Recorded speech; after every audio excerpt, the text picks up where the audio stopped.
Hello friends, Radhe Radhe. चलिए आज फिर से एक नए डिज़ाइन में ड्रेस लेकर के आई हूँ। कान्हा जी के लिए हम लोग बनाएंगे। अगर आप अपने पास में कान्हा जी रखे हैं तो ज़रूर बनाइए और ट्राई करिए। तो इस ड्रेस को बनाने के लिए मैंने गोल्डन फैब्रिक लिया है। बहुत ही प्यारा सुंदर सा हमारा फैब्रिक है ये। आपके पास जो कपड़ा है, जैसा भी पसंद करते हैं उस कपड़े से आप बना सकते हैं। तो सबसे पहले कपड़े की चौड़ाई जो हमने रखी है वो 3.25 इंच है और इसकी जो लंबाई है वो 23 इंच इसकी लंबाई है। अब हमें क्या करना है, सबसे पहले कि इसको उल्टा करेंगे और ये दोनों साइड का किनारी जो है इसको लॉक करेंगे। तो चलिए करके पहले दिखाती हूँ आपको।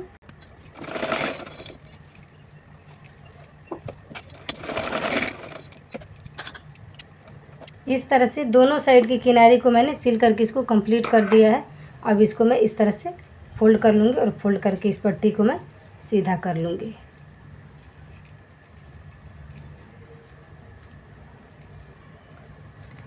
अब हमें क्या करना है, इसको इस तरह से इसको रखेंगे और रखने के बाद में इस पर फ्रिल बनाएंगे। तो फ्रिल हमें बारीक बारीक ही बनाना है, खूब बारीक नहीं बनाना है, मीडियम देख करके बनाना है। इस तरह से 1 बाई 1 एक एक इस तरह से फ्रिल बनाएंगे।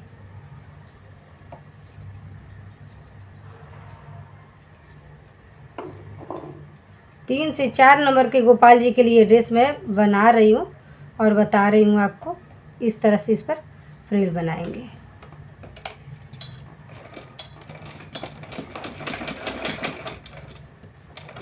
जब सबसे लास्ट वाला फ्रिल आएगा तब नीडल को नीचे कर देंगे, चाप को ऊपर उठा लेंगे और उठाने के बाद इस तरह से नेक्स्ट वाला फ्रिल आप फिर इसके चाप के नीचे रखेंगे और नेक्स्ट वाला फ्रिल बनाएंगे। कोई भी दिक्कत नहीं होगी। इस तरह की और भी ड्रेस हमारे चैनल पर अपलोड है।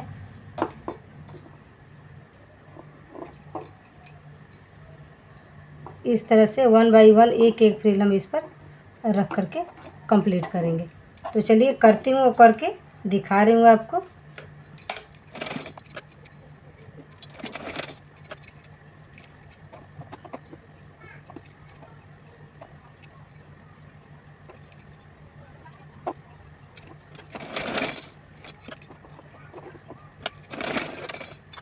इस तरह से इस पर फ्रिल दे करके मैंने कंप्लीट कर दिया। जो एक्स्ट्रा धागा ये हमारा दिख रहा है इसको मैं कट करके निकाल दूँगी। ये देखिए, जब हम सर्कल बनाएंगे तो ये इस तरह से हमारा सर्कल आएगा। अब इसको मैं साइड करती हूँ, इसको साइड कर देती हूँ। अब मैं चोली बनाऊंगी। तो चोली बनाने के लिए इसी में का मैंने फैब्रिक कट किया हुआ है। इसकी लंबाई और चौड़ाई एक बार मैं आपको बता देती हूँ कि कितनी है। ये चुभने वाला कपड़ा नहीं है। 12 इंच इसकी लंबाई है और इसकी जो चौड़ाई है 2 इंच है। अब मैं क्या करूँगी कि इस कपड़े को इस तरह से फोल्ड कर दूँगी।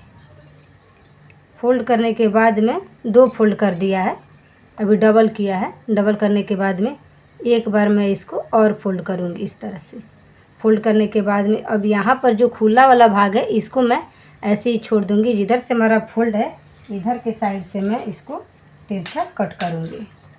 तो तिरछा कट करेंगे हम लोग। तो कैसे करेंगे, ये ऊपर की साइड से ले आएंगे थोड़ा थोड़ा यहाँ तक। यहाँ से लाने के बाद इसको सीधा कट कर देंगे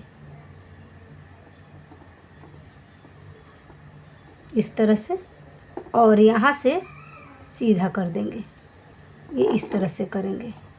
ये देखिए यहाँ पर आपको क्लियर दिख रहा है ये किस तरह से। यहाँ से अब कट करके आपको दिखाते हैं।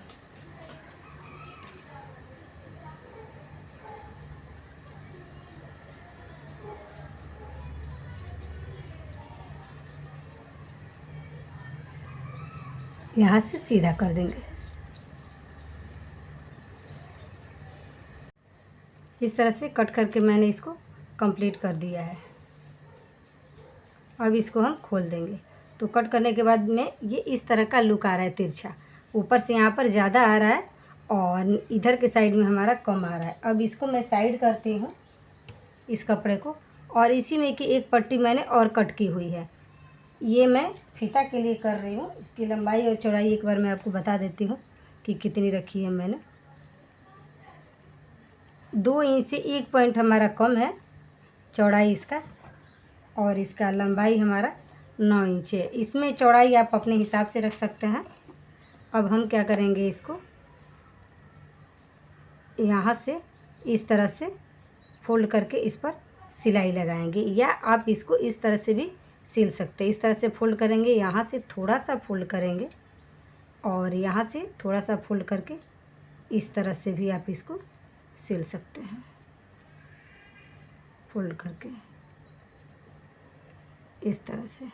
आपको जैसे सुविधा लगे उसके हिसाब से आप सिल सकते हैं। तो चलिए मैं सिल के दिखाती हूँ आपको।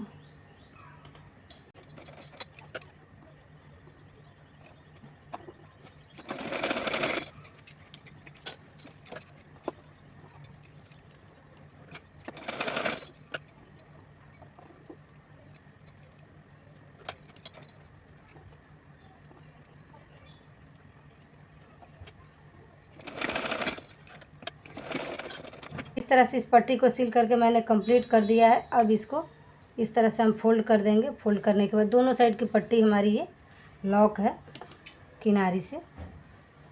अब इसको साइड से हम बीचों बीच यहाँ से कट कर देंगे। अब हमें क्या करना है, इसको इस पट्टी को लेंगे। यहाँ से अभी तक मैंने कट नहीं किया है, अगर आप चाहें तो यहाँ से कट कर सकते हैं। अब इसमें ये देखिए, ये हमारा बीच सेंटर दिख रहा है। यहाँ पर इस तरह से इस पट्टी को हम रखेंगे, ये यहाँ पर, या आप इस तरह से यहाँ पे मार्क भी लगा सकते हैं। तो वैसे तो कटिंग हुआ है, यहाँ पर आपको पता लग रहा है, लेकिन अगर इस तरह से आप चाहें तो यहाँ पर मार्क भी लगा सकते हैं।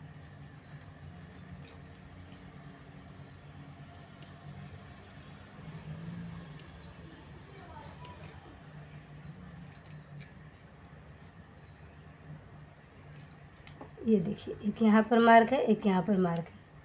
दोनों साइड से हमारा मार्क लगा हुआ है।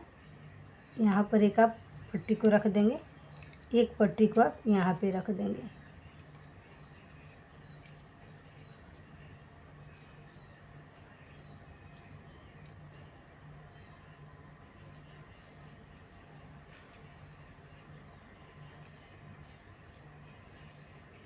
यहाँ पर और रखने के बाद पहले इस पर आप सिलाई लगा लेंगे। तो चलिए सिल के दिखाती हूँ।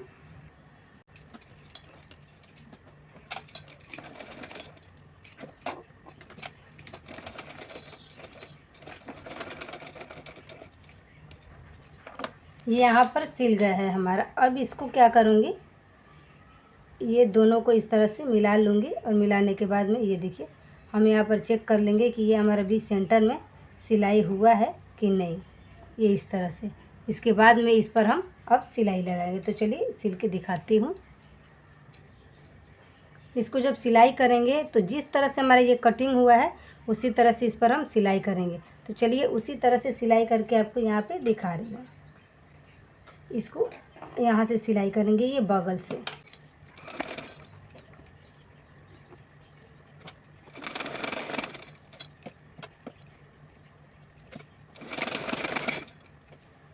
यहाँ पर हमारा फोल्ड है, अगर आप चाहेंगे तो कटिंग कर सकते हैं, नहीं कटिंग है तो एक बार यहाँ पर आप इस तरह से सिलाई लगा देंगे। नहीं भी लगाएंगे तो यहाँ पर चल सकता है। अगर कटिंग लगाएंगे तो सिलाई करना ज़रूरी है, नहीं तो कोई ज़रूरी नहीं है। तो यहाँ पर मैंने इसको सिलाई करके कंप्लीट कर दिया। अब इसको मैं फोल्ड कर लेती हूँ। फोल्ड भी बहुत ईजीली हो जाएगा, ये फोल्ड करने में भी हमें कोई दिक्कत नहीं होगी। ये इस तरह से फोल्ड हो जाएगा। जो धागा है हमारा एक्स्ट्रा, इसको मैं कट करके निकाल लूँगी।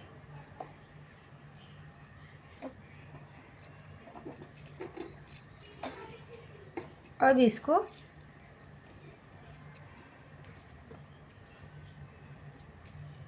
दोनों साइड से हमारा इक्वल है। किसी को भी आप सीधा, किसी को भी आप उल्टा रख सकते हैं। अगर आप चाहें तो इसके ऊपर से एक बार आप सिलाई लगा सकते हैं, या प्रेस भी करेंगे तो ये बहुत ही अच्छे से बैठ जाएगा। अब नीचे का परत हमें देखना है कि अच्छे से ये हमारा बड़ा छोटा तो नहीं है, तो हमारा देखिए एकदम इक्वल है। अब इसको घेरे के साथ में इसको अटैच कर लूँगी। ये जो एक्स्ट्रा धागा है ये निकल रहा है, इसको बाद में कट कर लूँगी। अब इसकी जो चौड़ाई है और इसकी घेरे की चौड़ाई हमारी बराबर आनी चाहिए। इस तरह से पहले हम नाप के इसको देख लेंगे।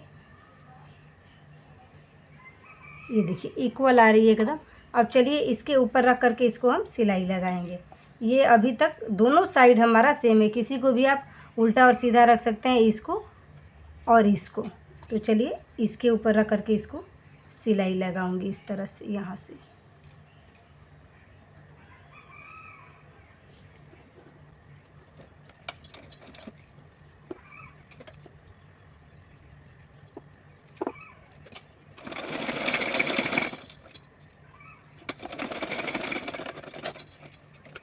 अब इसके ऊपर एक बार हम इस तरह से फोल्ड करके अच्छे से सिलाई लगा लेंगे। तो चलिए लगा करके दिखाती हूँ इसको भी।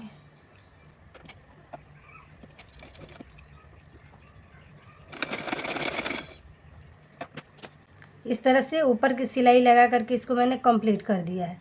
आप देख सकते हैं कि बहुत ही अच्छे से इस पर सिलाई लग गई है। अब यहाँ पर हम वेलक्रो लगाएंगे इधर और इधर के साइड में। तो चलिए लगा करके कंप्लीट करके फिर दिखाती हूँ।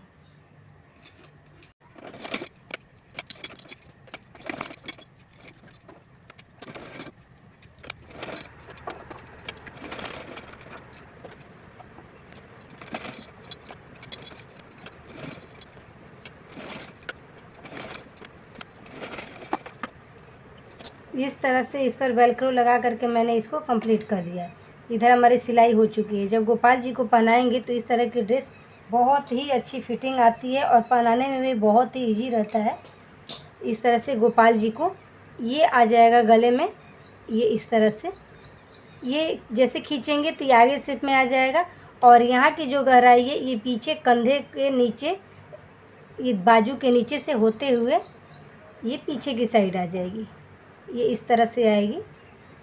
आने के बाद में ये इस तरह से लग जाएगी। ये देखिए कितनी सुंदर पीछे की फिटिंग आई है। और ये इस तरह से आप जिस भी साइज को पहना रहे हैं उसके हिसाब से कंधे को आप फिट कर लेंगे। अगर 3 नंबर को पहना रहे हैं तो उसके हिसाब से फिट कर लेंगे। अगर 4 नंबर को पहना रहे हैं आप तो उसके हिसाब से फिट कर लेंगे आप इसको। ये देखिए, और ये देखिए आगे से कितनी सुंदर, कितनी अच्छी परफेक्ट लुक आई है। तो 3 से 4 नंबर के गोपाल जी के लिए मैंने ये ड्रेस बनाया है। अगर आपको ड्रेस अच्छी लगे, पसंद आए तो प्लीज़ वीडियो को लाइक, चैनल को सब्सक्राइब करिएगा। कमेंट करके आप हमें ज़रूर बताएं कि आपको ये प्यारी सी गोपाल जी की ड्रेस कैसी लगी। हम मिलेंगे फिर नेक्स्ट वीडियो में। राधे राधे।